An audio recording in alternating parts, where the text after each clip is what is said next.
The great hall shimmered with candlelight and celebration. White roses climbed every pillar, their perfume mixing with wine and roasted meat. Wolves in their finest gathered to witness what everyone called a fresh beginning, the mating ceremony of their alpha king Leonard to his chosen bride, Elena. No one expected the doors to open. No one expected her. But when those heavy iron doors swung wide, the music died. Conversations withered mid-word. Every head turned to see the woman standing in the entrance, bathed in moonlight, wearing silk the color of bruised twilight.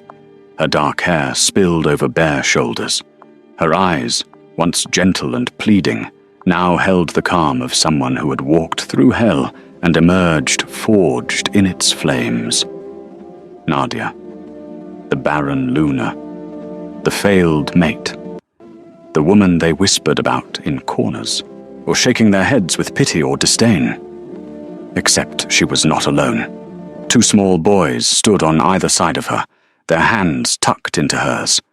They could not have been more than 3 years old, with dark hair and sun-kissed skin, but it was their eyes that made the entire hall inhale as one, golden, bright, burning like captured sunlight.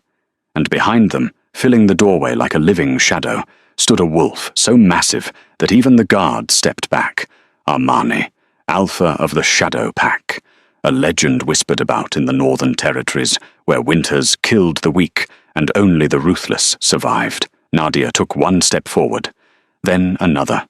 Her silk gown whispered across the stone floor. The twins walked with her, heads high, those impossible golden eyes scanning the frozen crowd.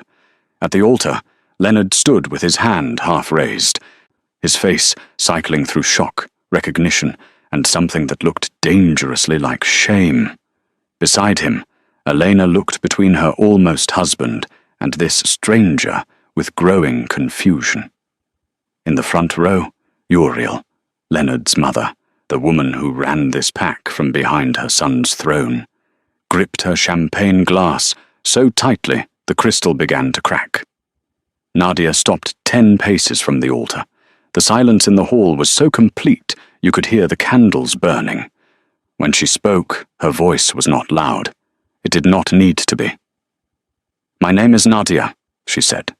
3 years ago, I stood in this hall as your Luna. Today, I return to show you the truth you were never meant to see." She looked down at the boys beside her, then back at the crowd. "Meet William and Arthur, my sons. Born beneath the northern moon, are carrying a bloodline older than the stones you stand on." The golden eyes stared back at hundreds of frozen wolves. "I was told I could not have children," Nadia continued. "I was called Barren, broken, useless, and because of that lie, I was erased from this pack as if I had never existed." She turned her gaze to Leonard, and in that moment, every wolf in the hall understood that something irrevocable was about to happen. "But I was never barren," Nadia said softly. "I simply needed a mate who saw me as more than a womb to fill. If you love stories where the powerless reclaim their power, where truth shatters lies, and where the discarded become queens, hit that subscribe button right now. Turn on notifications so you never miss our stories. Drop a comment telling us where you're watching from, and let's begin this journey together." Or Chapter 1. 2 years into their mating, Nadia still woke up believing in fairy tales. She would rise before dawn, padding through the cold stone corridors to the kitchens, where she would help prepare breakfast for the elders. She organized festivals that brought joy to pups and adults alike. She sat with wolves who were sick or grieving, holding their hands, listening to their stories. She poured herself into being the Luna everyone needed. But there was one thing she could not do. She could not get pregnant. At first, no one said anything. Wolves sometimes took years to conceive. Everyone knew this. Leonard was patient, his touch gentle, his words reassuring. His mother Uriel smiled at pack gatherings, and said all the right things about young love and destiny's timing. But as months became a year, and a year became 2, more the silence grew louder. Nadia felt it first in the way conversations paused when she entered rooms, then in the carefully chosen comments Uriel made at dinners with visiting alphas, observations about how lovely it was to see pups playing in the courtyards, how blessed females were when they could gift their mates with children. Leonard began staying late in his study. The door, once always open to her, remained closed more nights than not. When he came to their bed, his kisses became mechanical, his hands distracted.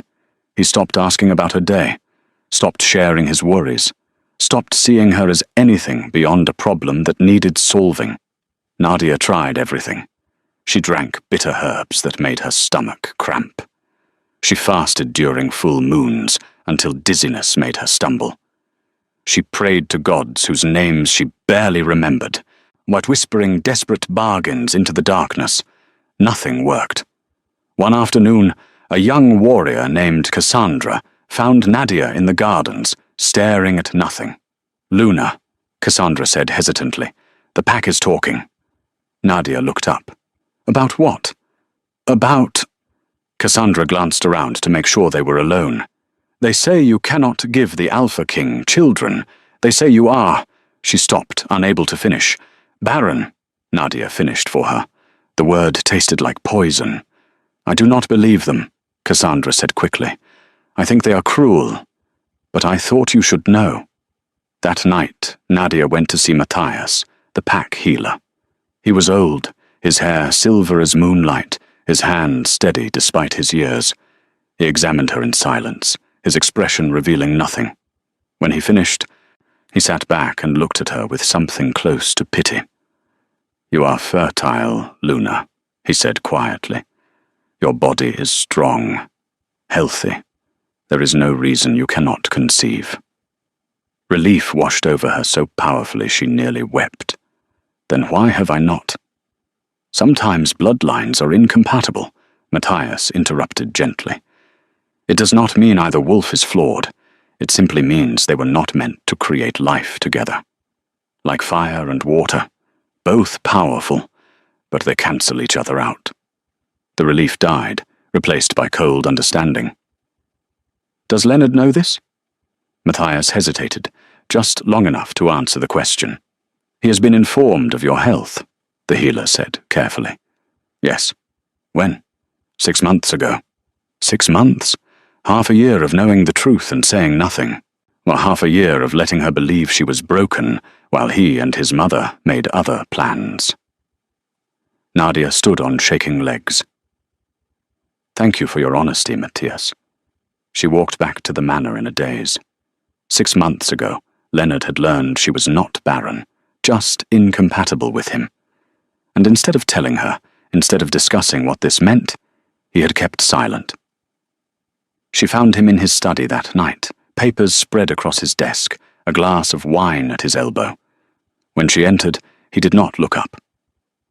"Matthias says I am fertile," Nadia said. "I know." "You have known for 6 months?" "Yes." "Why did you not tell me?" Leonard finally met her gaze. His eyes, once warm, held only calculation now. "Because it does not change anything." "It changes everything," Nadia said. "It means I am not broken. And it means our bloodlines are incompatible," Leonard interrupted, "which effectively makes you barren as far as this pack is concerned." The casual cruelty of it stole her breath. "My mother believes the pack needs certainty," Leonard continued, turning back to his papers. "A clear line of succession. We cannot wait indefinitely for children who will never come." "They could come," Nadia said, "with another—" "I am not taking another mate while bound to you," Leonard said sharply. "And I cannot dissolve our mating without cause. But if you were to leave voluntarily—" He let the sentence hang. Understanding crashed over her. "You want me to go? I want the pack to have a future, and I am in the way of that future." He did not deny it. Nadia gripped the back of a chair to steady herself. Or who is she? What? The replacement? Who is she? Leonard's jaw tightened. Her name is Elena. She is young, proven fertile. She had 3 children with her first mate before he died. Her family controls the eastern trade routes. A union with her would stabilize our alliances and guarantee heirs. How long have you been planning this? Nadia! How long? Her voice cracked. 3 months, he admitted. 3 months. While she had been drinking herbs and praying and blaming herself, Leonard and Uriel had been negotiating her replacement like she was a broken tool. When do I leave? Nadia asked quietly. Leonard looked almost relieved that she was not fighting. The announcement will be made next week. My mother is drafting a statement that will preserve your dignity. You will be provided for. A residence, income, a letter of introduction to any pack that will take you. How generous. This is not personal, Nadia. It is necessity. She walked to the door, her hand on the handle. Did you ever love me, Leonard? He did not answer. She left before he could see her cry. Chapter 2. The sitting room where Uriel delivered the final blow was decorated in shades of blue, so pale they were almost white. Soft, calming, designed to make difficult conversations easier to swallow, Nadia sat across from Leonard's mother, a cup of tea growing cold between them. You have been a good Luna, Uriel began. Her voice was smooth, almost kind. No one questions your dedication or your character. You have served this pack admirably. Nadia said nothing. However, Uriel continued, there are realities we cannot ignore. The pack requires heirs. Or Leonard has responsibilities that extend beyond personal feelings. Personal feelings, Nadia echoed. Is that what I am to you? Uriel set down her teacup with deliberate precision. You are a Luna who cannot provide children. That is not a judgment on your worth as a wolf. It is simply a fact that must be addressed. Matthias says I am fertile. Matthias is a healer, not a political advisor. His medical opinions are irrelevant to matters of state. Uriel leaned forward slightly. You have 2 choices, Nadia. Accept a dignified separation, with full honors and provisions, or force a public dispute and watch us dismantle your reputation, piece by piece. The threat was delivered with a smile. You would lie about me, Nadia said. I would present the truth as the pack needs to hear it. You have been Luna for 2 years, or you have produced no heirs. The conclusion is obvious to everyone. Uriel's smile sharpened. If you force our hand, I will ensure every wolf in this territory knows exactly why you failed. Your private medical examinations, your inability to hold Leonard's interest, the nights he spent elsewhere because you could not satisfy him. Each word landed like a stone. And if I leave quietly, Nadia asked, then you leave as a Luna who chose to step aside for the good of the pack, dignified, honorable, remembered fondly rather than with pity. Nadia understood the game now. Uriel had crafted a trap with only one real exit. I will be gone by morning, Nadia said. Uriel's smile became almost warm. A wise decision. I will have a carriage arranged. That night, Nadia packed one small bag, clothes, a few books, the pendant her mother had given her before she died. She took nothing of value, nothing that could be claimed as theft. Cassandra came to say goodbye, tears streaming down her young face. This is not fair, she said. No, Nadia agreed, but fairness is not something I can fight for anymore. Then I will fight for you. Do not, Nadia said gently. It will only hurt you. Uriel has already won. Just before dawn, Leonard appeared in her doorway. His hair was disheveled, his eyes red-rimmed. I'm sorry, he said. Nadia looked at him, really looked at him, at the wolf who had promised her forever, who was now casting her out to please his mother. No, she said quietly. You are not sorry. You are uncomfortable. Those are not the same thing. She walked past him, down the stairs, out into the cold morning, where a black carriage waited. Or the driver would not meet her eyes. As the carriage rolled away from the manor, snow began to fall, erasing her footprints, erasing her presence, erasing her from the story of the Crescent Pack. 3 days later, the driver abandoned her at a tiny settlement on the edge of nowhere. The wolves there took one look at her soft hands and clean clothes and turned her away. By the 4th day, Nadia was alone in the forest with no food, no shelter, and no hope. By the 5th day, she could barely walk.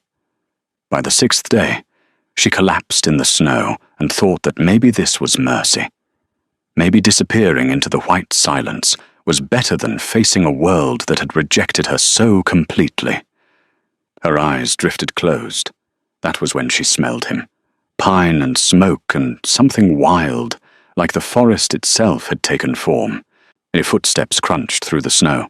Strong hands lifted her as if she weighed nothing, cradling her against warmth. "Not yet," a deep voice murmured. "You do not die today." Darkness took her, but for the first time in months, it felt like rest rather than ending. Chapter 3. When Nadia woke, she was warm. That was the first surprise. She had been so cold for so long that warmth felt foreign against her skin. The second surprise was the fire crackling nearby, casting dancing shadows on rough stone walls. The third was the massive wolf sitting across from her, sharpening a blade with slow, deliberate strokes. He looked up when she stirred, and Nadia found herself staring into eyes the color of winter storms. "You are awake," he said. Not a question. Nadia tried to sit up, but her body protested. Every muscle ached. Her head spun. "But where am I? Shadowpack territory. My den." He set down the blade. "I am Armani. Why did you save me?" He stood and approached, moving with the controlled grace of a predator. When he crouched beside her, Nadia realized just how large he was. Broad-shouldered, heavily muscled, with scars crossing his knuckles that spoke of violence survived. "Because I smelled your pain a mile away," Armani said simply. "Despair has a scent. Sharp, bitter, like metal in the mouth, and no wolf should die alone in the snow." "You do not know me. I know enough. You carry the Crescent Pack scent. You are female, traveling alone with no supplies. You are not prepared for the wilderness, which means you were not meant to survive it." His gaze was direct, unflinching. "Someone cast you out to die." Nadia's throat tightened. "And they said I was Barren." Armani's expression did not change. "Are you?" The question should have hurt. Instead, it felt almost refreshing. No pity, no judgment, just direct inquiry. "No," Nadia said. "But my bloodline is incompatible with their Alpha King. I could not give him heirs, so they replaced me." "Replaced," Armani repeated, his voice flat, "as if you were a broken tool." "Yes." He stood, returning to his seat by the fire. "Then they are fools. But their foolishness is not your death sentence. You will stay here until you are strong enough to decide what comes next." Over the following weeks, Nadia healed. Armani brought food, fresh meat from his hunts, bread from the pack's communal ovens, berries preserved in honey. He kept the fire burning. He did not pry or ask questions that would reopen wounds. He simply existed beside her, steady and solid as the mountains themselves. The Shadowpack was nothing like Crescent. Smaller, harder, shaped by winters that killed the weak. The wolves here had no patience for social niceties or political games. They were blunt to the point of rudeness, honest to the point of cruelty, and fiercely loyal once you earned their trust. They accepted Nadia because Armani declared her under his protection. No whispers, no pitying looks. Just acceptance. One evening, Nadia found Armani training behind his den.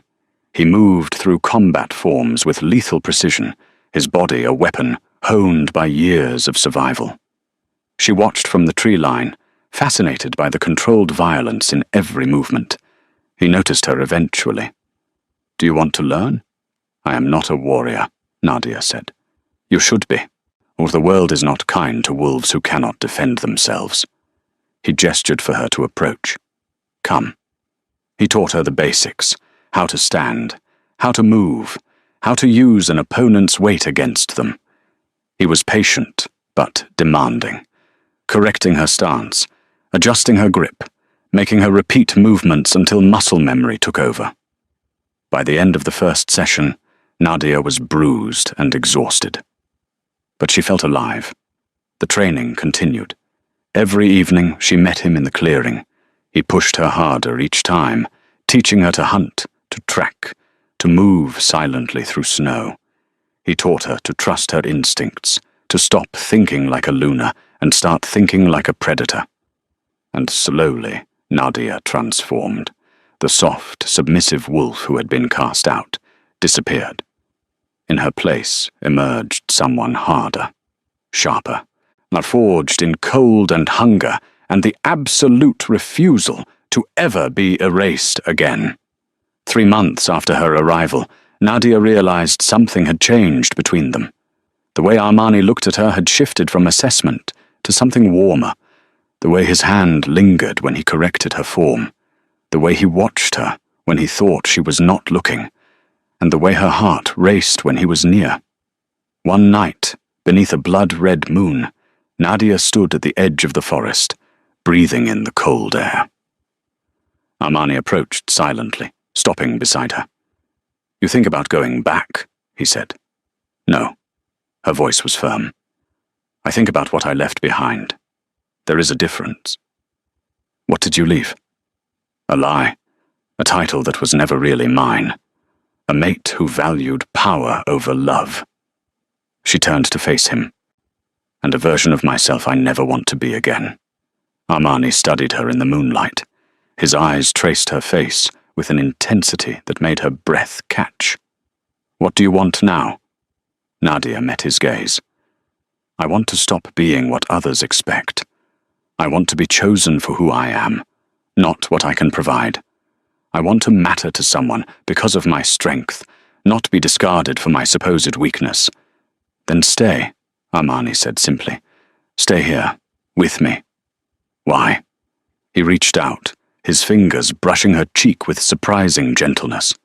"Because from the moment I found you dying in the snow, I knew you were not meant to be discarded. You were meant to be claimed." Nadia's heart pounded. "Claimed?" "Yes." His hand moved to her jaw, tilting her face up. "By someone who sees your strength. By someone who wants you not for heirs or alliances, but because you are fierce and brilliant and unbroken despite everything they tried to do to you." "Armani." He kissed her. It was nothing like Leonard's careful, controlled kisses. This was fire and hunger and demand.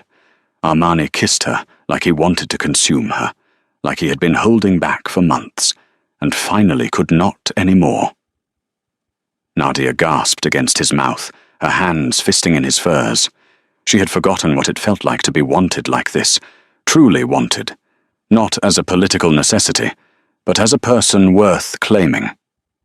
He pulled back, his breathing rough. "If you do not want this, tell me now. Once I claim you, I will not let you go." Nadia's answer was to pull him back down. They came together in the snow beneath the crimson moon. Armani's hands were everywhere, her hair, her throat, her waist. He was not gentle, but he was consuming, possessive, worshipful. His mouth traced heat across her skin, his touch mapping every inch of her, as though committing her to memory. When he finally entered her, Nadia cried out. Not from pain, but from relief. This was what had been missing with Leonard. Not just the physical connection, but the emotional certainty. Armani was here because he chose to be. He wanted her because of who she was, not despite her supposed flaws. They moved together, desperate and frantic, until pleasure crashed over them both. Afterwards, Armani held her against his chest, his hand stroking her hair. "You are mine now," he murmured. "Not as property, as my equal, my queen." Nadia closed her eyes, tears slipping down her cheeks. "Yes." 3 months later, Nadia missed her cycle. 2 weeks after that, then Mora, the Shadow Pack's healer, confirmed what Nadia already knew. She was pregnant. Chapter 4. When Nadia told Armani she was pregnant, he went absolutely still. They were in his den, the fire burning low, the first snow of winter falling outside. She had been trying to find the words for an hour, turning them over in her mind, wondering how he would react. "Are you certain?" he asked finally. "Mora examined me this morning. There is no doubt." Armani crossed the room in 3 strides and pulled her into his arms. He held her so tightly she could barely breathe, his face buried in her hair. When he finally pulled back, his eyes were bright with something she had never seen in Leonard. Pure, uncomplicated joy. "Our child," he said, his voice rough. "You are carrying our child."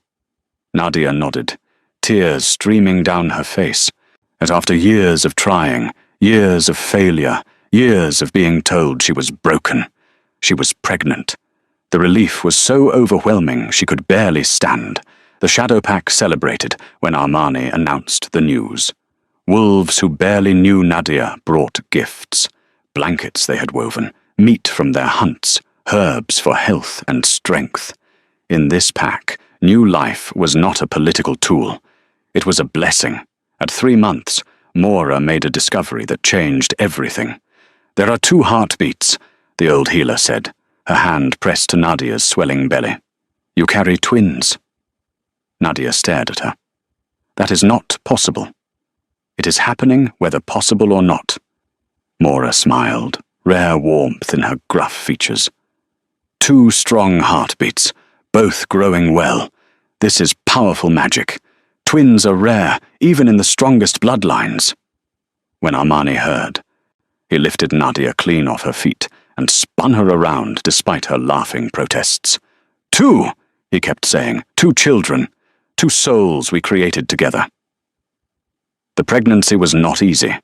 Nadia's body struggled to accommodate 2 growing lives. There were days she could barely move, days when even breathing seemed difficult. But Armani was there through all of it, rubbing her aching back, fetching whatever strange food she craved, holding her hair when morning sickness struck at odd hours. He talked to her belly constantly, telling the twins stories of the ancient wolves, of battles fought and won, of the harsh beauty of the northern territories they would inherit. "They need to know their mother is the fiercest wolf in these mountains," he would say. That she survived what should have killed her and came out stronger. The labor came on a night when the northern lights painted the sky in ribbons of green and gold. It was brutal. Nadia screamed until her voice gave out, gripped Armani's hand so hard she heard bones crack, cursed every god and spirit she could name. Mora worked with calm efficiency, barking orders, keeping Nadia focused. "The first one is coming," Mora announced. "Push, Luna, now." Nadia pushed, and the world narrowed to pain and effort, and the desperate need to bring this child into the world. Finally, blessedly, she felt the release. And then a baby's cry split the air. "A boy," Mora said, placing the screaming infant on Nadia's chest. "Healthy and furious about being born." Nadia looked down at her son through tears. He had dark hair like hers, but when his eyes opened, they were pure gold, the unmistakable mark of Armani's bloodline. "William," she whispered. "His name is William." 10 minutes later, the second twin arrived, quieter than his brother, but no less perfect. Another boy, another pair of golden eyes. "Arthur?" Armani said, his voice thick with emotion. "Our second son is Arthur." Nadia held both babies against her chest, exhausted and overwhelmed and happier than she had ever been. These were her children, her sons, living proof that she had never been broken. The twins grew quickly. By 6 months, they were crawling everywhere, getting into everything, utterly fearless. By a year, they were walking and starting to form words. William was louder, always asking questions, always demanding attention. Arthur was quieter, more observant, but you could see the sharp intelligence in his golden eyes. Armani was completely devoted to them. He carried them on his shoulders through the snow, taught them to howl at the moon, told them endless stories. He was nothing like Leonard would have been, distant and focused on duty. Armani was present, engaged, delighted by every small milestone, and Nadia transformed completely. The broken Luna who had arrived half dead became a true queen. She trained with Shadow Pack warriors, learning real combat instead of the defensive moves Armani had taught her at first. She sat in council meetings, offering insights that the elders actually listened to. She learned the harsh politics of the North, where strength and honesty mattered more than pretty words and careful manipulation. But she never forgot what had been done to her. Late at night, after the twins were asleep, Nadia would sit by the fire and think about Leonard, about Uriel, about the Crescent Pack going about their lives, never knowing the Luna they cast out was not only alive, but thriving. She thought about the lie, the cruel, calculated lie that had destroyed her life, and she wondered if they would ever face consequences for what they had done. 2 years after the twins were born, a young wolf arrived at Shadow Pack borders, carrying a cream envelope trimmed in gold. Armani received him in the great hall. Nadia sat beside him, the twins playing nearby with wooden blocks, building towers and knocking them down with delighted shrieks. The messenger looked nervous, his eyes darting around the rough-hewn hall, clearly uncomfortable in Shadow Pack territory. "Alpha Armani," the messenger said, bowing low, "I bring an invitation from the Crescent Pack. Alpha King Leonard is to be mated to Elena in 3 weeks' time. All neighboring packs are invited to attend the ceremony." Nadia felt something cold and hard settle in her chest. Armani glanced at her, his expression unreadable. "Do you wish to attend?" The messenger's eyes widened. He clearly had not expected the question to be directed at anyone other than the Alpha. His gaze flickered to Nadia, then away quickly. Nadia considered. For 2 years, she had built a life here. She was happy. She had Armani's love, her son's laughter, the respect of a pack that valued her for who she was. But somewhere in Crescent territory, wolves still believed she was barren, still believed she had failed, still believed the story Uriel had so carefully crafted. And Elena, whoever she was about to bind herself to Leonard based on those same lies. "Yes," Nadia said. "I wish to attend." Armani's lips curved into something dangerous. "Then we attend," the messenger stammered. "Should I inform Alpha King Leonard of your acceptance?" "No," Nadia said. "We will arrive as any other guests. There is no need for special announcement." The messenger looked like he wanted to argue, but one glance at Armani's face changed his mind. He bowed again and fled. After he left, Armani turned to Nadia. "You do not have to do this. They threw you away. You owe them nothing." "I am not doing this for them," Nadia said. "I am doing this for every wolf who has been discarded, for every Luna told she was not enough, and for that woman, Elena, who deserves to know the truth before she makes the same mistake I did." Armani studied her face. "This is not about revenge. No, revenge would be destroying them. This is about justice, about truth, about making sure no one else believes their lies." He kissed her forehead. "Then we will go, and we will show them exactly who you have become." Over the next 3 weeks, Nadia prepared. She had a gown made, deep purple silk that moved like water, cut to show the strength in her shoulders and arms. She had jewelry forged, a pendant of black iron shaped like a crescent moon, silver earrings that caught light, a subtle crown of woven silver wire. She taught the twins how to stand with dignity, how to meet eyes without fear, how to carry themselves like the princes they were. "Why are we going to this place?" William asked one evening.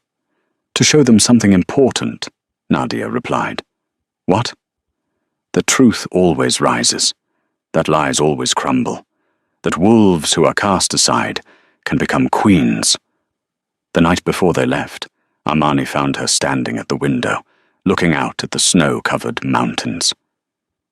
"Are you ready?" he asked. Nadia turned to him. "I have been ready since the moment they abandoned me in the snow. I just did not know it yet." "What will you do when you see him?" "Look him in the eyes," Nadia said, "and feel nothing." They left at dawn. The black carriage rolled through forests and over frozen streams, drawn by 6 horses as dark as midnight. The twins sat across from Nadia, watching the world change outside the windows. Armani rode beside them on his massive stallion, a shadow moving through the trees. As they crossed into Crescent territory, Nadia felt her heartbeat quicken. She had not been here in 3 years. Part of her wondered if she would feel pain, seeing the place that had rejected her.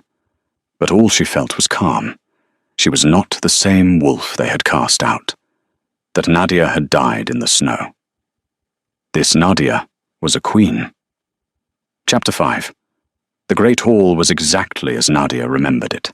Stone walls hung with crimson and gold banners, tables overflowing with roasted meat, fresh bread, honeyed fruits, candles in silver holders casting dancing shadows, wolves in their finest celebrating what they thought would be a triumph, Leonard finally mating with a fertile female, securing the bloodline, putting the embarrassment of the Barren Luna behind them.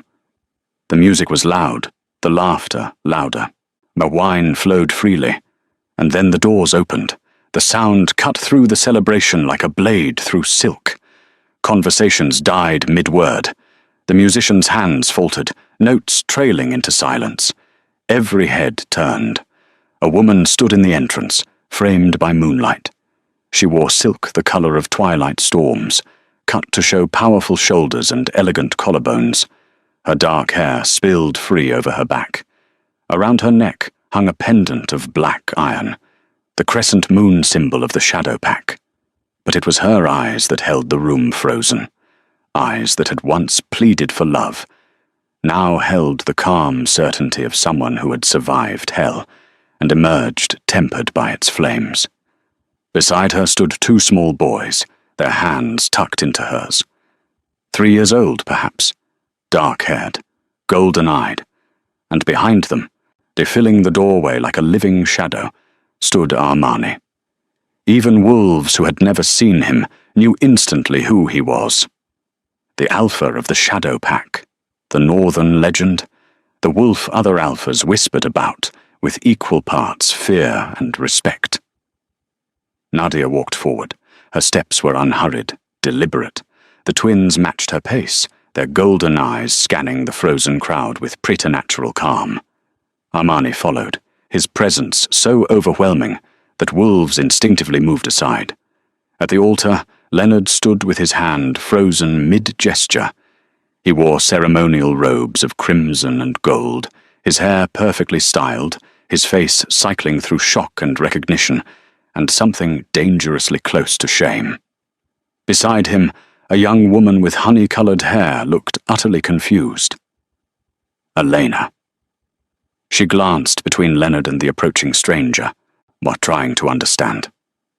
In the front row, Uriel rose slowly to her feet. Her champagne glass trembled in her grip, liquid sloshing dangerously close to the rim. For a woman who built her power on perfect composure, the visible trembling was a crack in her armor. Nadia stopped 10 paces from the altar.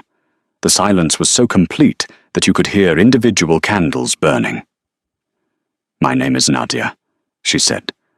Her voice was not loud, but it carried to every corner of the hall. 3 years ago, I was Luna of this pack.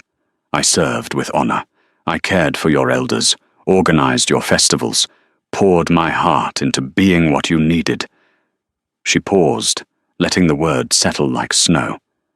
But I could not get pregnant, and because of that, I was told I had no value. I was erased, cast out, or sent into the winter forests to disappear. Murmurs rippled through the crowd. Wolves glanced at each other, at Uriel, at Leonard. I was told I was barren, Nadia continued. Broken, useless, a failure as a female and as a Luna. She looked down at the boys beside her, then back at the crowd. Meet William and Arthur, my sons, born 2 years ago beneath the northern lights, carrying a bloodline older than the stones you stand on. The golden eyes, unmistakable, undeniable, stared back at hundreds of frozen wolves. I was never barren, Nadia said softly. I simply needed a mate who saw me as more than a womb to fill, who valued me for who I am, not what I could provide. Uriel found her voice. You were not invited here. Nadia's lips curved. I was invited. You sent the invitation yourself 3 weeks ago. Cream paper with gold trim, and I assume you meant it as a final cruelty, letting me know that Leonard had finally found a replacement. She tilted her head. I chose to accept it as an opportunity. Leonard finally spoke, his voice strained. Nadia, this is not what? Nadia interrupted. Not the place for truth? Then where, Leonard? In a closed room where your mother can control the narrative? In whispered conversations where lies can flourish? She turned to address the entire hall. Your healer, Matthias, examined me 2 years into our mating. He confirmed I was fertile, healthy, capable of bearing children. He also told Leonard that our bloodlines were incompatible. Not uncommon, simply unfortunate. More murmurs, heads turning, wolves whispering. Matthias informed Leonard of this 6 months before I was cast out. 6 months of knowing I was not barren, and 6 months of planning my replacement while letting me believe I was broken. Elena stepped forward, tears forming in her eyes. He told me you could not have children, that it broke his heart. But the pack needed heirs. And you believed him, Nadia said gently, as I once did. Because why would our Alpha King lie? She looked at Leonard. Why did you lie? He opened his mouth, closed it, opened it again. It was complicated. No, Nadia said. It was simple. Your mother wanted an alliance with Elena's family. I was in the way. So you created a lie that would allow you to dispose of me with minimal scandal. Uriel's champagne glass shattered. The crystal exploded in her grip, sending shards and liquid spraying across her dress. Blood welled from cuts in her palm, but she did not cry out, did not move, or just stood there with blood dripping onto the stone floor, her face a mask of pure fury. How dare you? Uriel whispered. How dare you come into this hall and spread poison? Armani moved forward then, his hand coming to rest on Nadia's shoulder. The only poison here was spoken 3 years ago, he said. His voice was low, dangerous, filling the hall like distant thunder. When you told this wolf she was worthless, when you cast her out to die in the snow, when you built your son's future on a foundation of lies. He looked at Leonard with something close to contempt. The Shadow Pack does not discard our queens because they fail to meet impossible expectations. We do not lie to justify political marriages, and we do not hide behind our mothers when making decisions that destroy lives. Leonard's hands clenched into fists. But you do not understand pack politics. You do not know what it takes to be a coward, Armani interrupted. To throw away a treasure because standing up to your mother required more courage than you possessed? Oh, I understand perfectly. The hall erupted. Wolves shouting. Some defending Leonard, others questioning. Still others looking at Nadia's sons with their impossible golden eyes and realizing that everything they had been told was a lie. Elena was crying openly now. She turned to Leonard, her voice breaking. Is it true? Did you know she could have children?" Leonard's face cycled through expressions: shame, anger, desperation. It was more complicated than, "Yes or no?" Elena demanded. He could not answer. Elena ripped the ceremonial necklace from her throat and threw it at his feet. "But I will not bind myself to a wolf who lies so easily. Find another political alliance, Leonard. I am done." She walked out of the hall. No one stopped her. In the silence that followed, Nadia looked at the wolf who had once been her mate. Really looked at him. At the Alpha King who had traded love for power, honesty for convenience, her for his mother's approval. And she felt nothing. No anger. No pain. Just the quiet certainty that this chapter was finally, truly closed. "I did not come for revenge," Nadia said softly. "I came so the truth would be known, so no other wolf would believe your lies, and so my sons would see that justice is sometimes just standing in the light and refusing to be erased." She turned to Armani. He offered his arm. She took it. Together, with the twins between them, they walked back toward the doors. And this time, wolves did not just move aside. They bowed. Chapter 6. The cool night air hit Nadia's face as she stepped out of the hall. She breathed deeply, letting the tension drain from her shoulders. Behind her, the sounds of chaos were muffled by thick stone walls, shouting, accusations, the scrape of chairs as wolves rose to argue or defend or simply flee the disaster that the wedding had become. She had done what she came to do. Armani walked beside her, the twins between them. William clutched her hand tightly, his golden eyes wide as he processed everything he had just witnessed. Arthur was quieter, as always, but she could feel the questions building in him. "That was our father?" William asked. "The one at the altar?" Nadia stopped walking. She knelt down, bringing herself to eye level with her sons. "That was the wolf who would have been your father, yes. But biology is not the same as family. Armani is your father in every way that matters." "He looked sad," Arthur observed. "Yes," Nadia agreed.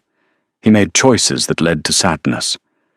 Sometimes that is what happens when we choose power over love." A voice interrupted from the shadows. "Nadia." She stood, placing herself between her sons and the figure emerging from the darkened courtyard. Matthias. The old healer approached slowly, his hands raised to show he meant no threat. He looked older than she remembered, his hair completely white now, his shoulders stooped. "Luna," he said, then corrected himself. "Nadia, I owe you an apology."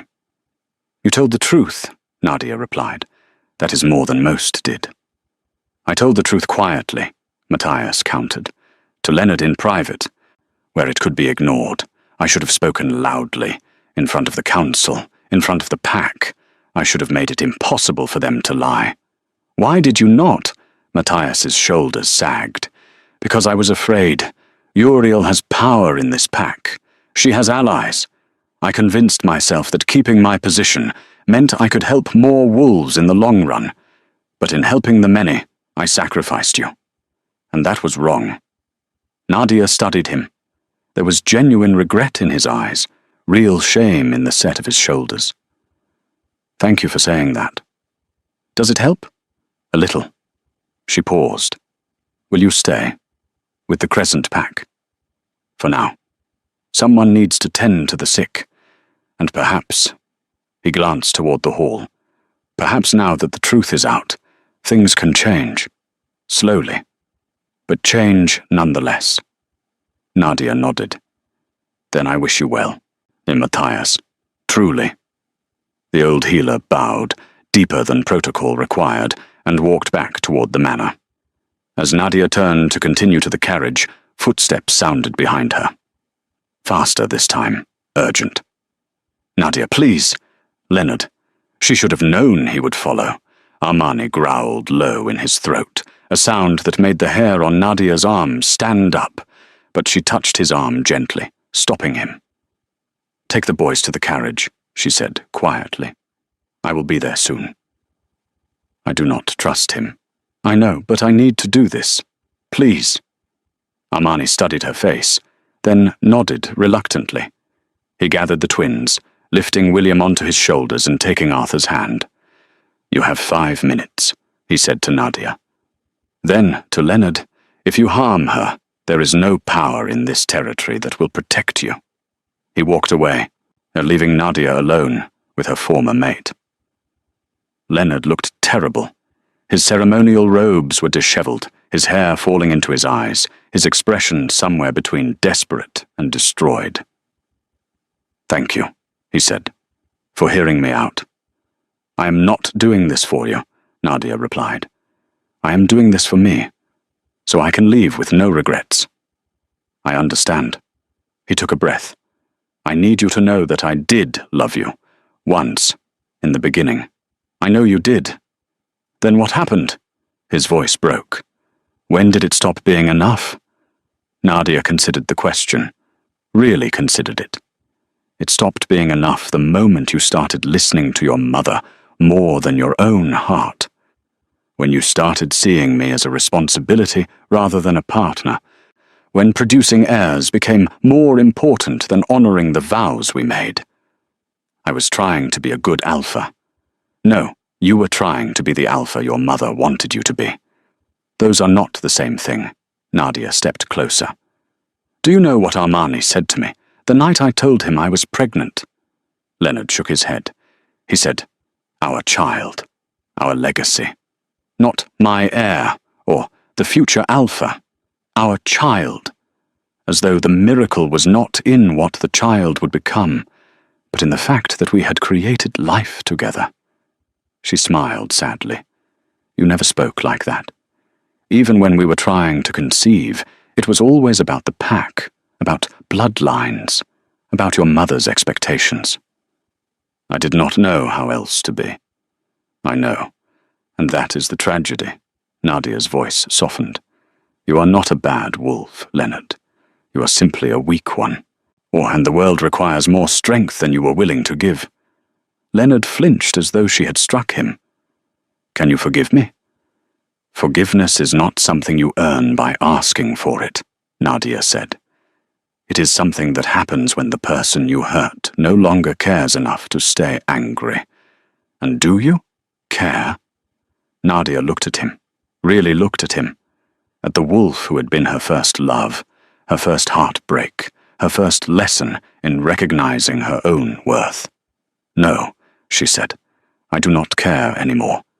You do not have that power over me." Leonard's face crumpled. "I still love you." "No, you do not. You love the idea of me. The obedient Luna who made you look good. The mate who asked for nothing and gave everything. But you never loved the real me. Because if you had, you would have fought for me." Armani fought for me," Nadia continued. "When I was broken and cold and half dead in the snow, he fought for me. Not because I could give him something. Not because I made political sense. But because he saw my worth when I could not see it myself. That is love, Leonard. What you gave me was convenience disguised as affection." She took a step back, creating distance. "I hope Elena makes you happy. I hope you find another mate who can tolerate your mother's interference. I hope you build the legacy you wanted so badly. And you?" Leonard asked. "What will you do?" "I will raise my sons to be better men than their biological father. I will stand beside a mate who chose me freely and loves me fiercely. I will lead the Shadow Pack as their queen, not because I was born to it, but because I earned it." Nadia smiled. "And I will never, ever let another wolf make me feel small again." Tears streamed down Leonard's face. "I wish I could go back. Change things. But you cannot. None of us can. We can only move forward with the choices we have made." Nadia turned toward the carriage. "Goodbye, Leonard. Will I ever see you again? I do not know. Perhaps at diplomatic gatherings, if our packs have reason to meet. Perhaps not. She glanced back one last time. But if we do cross paths, I hope you have learned something from all of this. I hope you have become stronger, braver, more willing to stand for what is right rather than what is easy. And if I have not, then you will spend the rest of your life watching other wolves live the life you could have had. And that will be punishment enough. She walked away, and this time Leonard did not try to stop her. The carriage waited in the courtyard, the 6 black horses stamping impatiently. Armani stood beside it, the twins already inside. He watched her approach, his expression unreadable. "Are you well?" he asked. "I am perfect." He studied her face, then nodded, satisfied. "Good. Let us go home." They climbed into the carriage. As it began to roll forward, Nadia looked out the window one last time. The manor was lit from within, golden light spilling from every window. She could see shadows moving behind the glass, wolves arguing, comforting, trying to make sense of what had just happened. But she was no longer part of that world. She had her own world now, a better one. William climbed into her lap, his small arms wrapping around her neck. "Are you sad, Mother?" "No, little one, I am not sad." "Then why are you crying?" Nadia touched her face, surprised to find tears there. "Because sometimes we cry when we are happy, when we realize how far we have come, when we understand that we survived something that should have broken us." Arthur leaned against her side. "You are strong, Mother. The strongest wolf I know." Nadia kissed the top of his head. "I am strong because I had to be, and because I had someone who showed me that strength is not about never falling. It is about always getting back up." Armani reached across the carriage and took her hand. "You did well tonight." "Did I?" "You spoke truth to power. You showed your sons what justice looks like. You walked into the place of your greatest pain and came out stronger." He smiled. "Yes, Nadia. You did well." The carriage rolled through the forest, leaving Crescent Pack territory behind. The moon rose high and bright, illuminating the path ahead. Chapter 7. Years later, Nadia would stand in the great hall of the Shadow Pack and watch William and Arthur take their oaths as future alphas. She would see them grow into wolves who valued honesty over convenience, loyalty over politics, love over power. They would choose mates who challenged them, supported them, stood beside them as equals. And she would know that the cycle had been broken, that the lessons Leonard never learned, her sons would carry in their hearts. She would stand beside Armani, her hand in his, grey threading through both their hair, and know that she had not just survived her rejection. She had conquered it, because the greatest revenge was not destruction. It was living well. It was building something beautiful from the ashes of betrayal. It was refusing to let cruelty define you. It was rising, and Nadia had risen. She had been cast out as a barren failure and returned as a queen with heirs. She had been told she was worthless and proved them devastatingly wrong. She had been erased and rewritten her own story in letters of fire and gold. On quiet nights, when the twins were grown and leading their own lives, when the Shadow Pack was prosperous and strong, Nadia would sometimes think about that night in the Great Hall, about the way Leonard's face had looked when he saw the twins, about the sound of Uriel's champagne glass shattering, about Elena walking away from a throne built on lies, and she would smile, not because she had destroyed them, though in a way she had, but because she had shown the truth. And truth, once revealed, could never be hidden again. Word spread through the packs about what happened that night, about the Barren Luna who returned with twins, about the Alpha King who was exposed as a liar, about the mother who controlled her son until he lost everything that mattered. Other Lunas who had been told they were not enough heard the story and found courage. Other wolves who had been discarded found hope. The story became legend, and the legend became a reminder. Sometimes the wolves who are cast aside are not the weak ones. Sometimes they are the ones strong enough to survive the wilderness, strong enough to be reborn, strong enough to return and shatter the lies. On the 10th anniversary of that night, a messenger arrived at Shadowpack borders. He carried no threats, no demands, just a simple message from Crescent Pack. But Leonard was dead. He had taken a new mate after Elena left, a quiet female who gave him 3 children. But he had never been happy, never recovered from the shame of that night. He had led his pack adequately, but without passion, without joy. A shell of the wolf he might have been. Uriel had died 2 years before him, her power eroded by wolves who no longer trusted her judgment. The pack was being led by new blood now, younger wolves who remembered Nadia and believed she had been wronged. They sent the message as a courtesy, wondering if she might wish to know. Nadia read the message by firelight, Armani reading over her shoulder. "How do you feel?" he asked. She considered. Searched her heart for anger, for satisfaction, for grief. Found none of it. "I feel nothing," she said honestly. "That part of my life ended years ago. His death changes nothing. Some would say you won." "There was no contest," Nadia said. "I was not competing with him. I was simply surviving, building a life, becoming who I was, always meant to be." She tossed the message into the fire and watched it burn. That night, she went to check on the twins. Grown now, strong and capable, but still her babies in her heart. William was sparring with pack warriors, his laughter echoing through the training grounds.